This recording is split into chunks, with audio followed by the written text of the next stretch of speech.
In the city of which I sing, there was a just and placid king.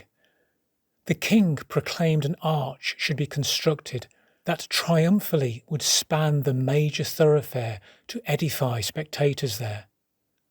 The workmen went and built the thing. They did so since he was the king. The king rode down the thoroughfare to edify spectators there. Under the arch, he lost his crown. The arch was built too low. A frown appeared upon his placid face. The king said, "This is a disgrace. The chief of builders will be hanged." The rope and gallows were arranged. The chief of builders was led out. He passed the king. He gave a shout, "O king, it was the workman's fault."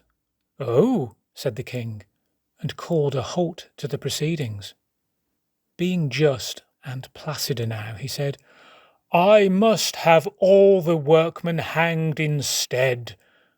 The workmen looked surprised and said, "O king, you do not realize the bricks were made of the wrong size."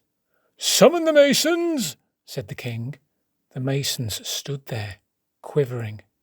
"It was the architect," they said. The architect was summoned. "Well, architect," said his majesty, "I do ordain that you shall be hanged." Said the architect, "O king, you have forgotten one small thing. You made certain amendments to the plans when I showed them to you." The king heard this. The king saw red. In fact, he nearly lost his head.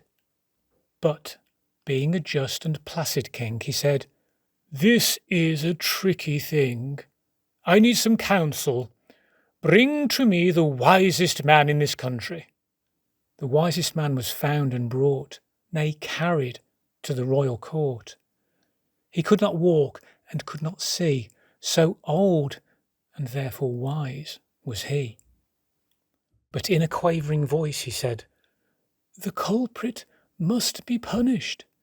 Truly the arch it was that banged the crown off, and it must be hanged."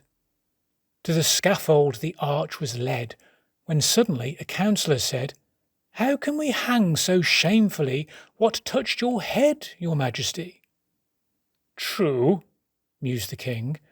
By now the crowd, restless, was muttering aloud.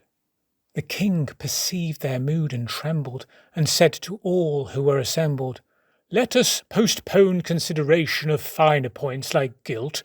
The nation wants a hanging. Hanged must be someone, and that immediately." The noose was set up somewhat high. Each man was measured by and by. But only one man was so tall he fitted. One man. That was all. He was the king. His Majesty was therefore hanged by royal decree.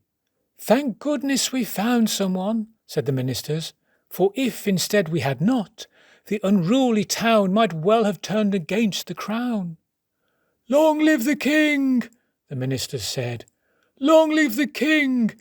The king is dead." They pondered the dilemma.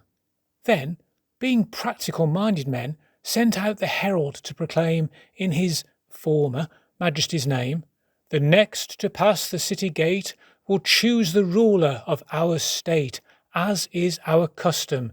This will be enforced with due ceremony." A man passed by the city gate. An idiot. The guards cried, "Wait! Who is to be the king? Decide." "A melon," the idiot replied. This was his standard answer to all questions. He liked melons. "You are now our king," the ministers said, crowning a melon. Then they carried the melon to the throne and reverently set it down.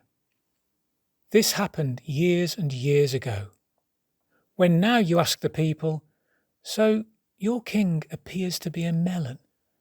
How did this happen?" They say, "Well, on account of customary choice. If His Majesty rejoice in being a melon, that's okay with us. For who are we to say what he should be, as long as he leaves us in peace and liberty?" The principles of laissez-faire seemed to be well established there.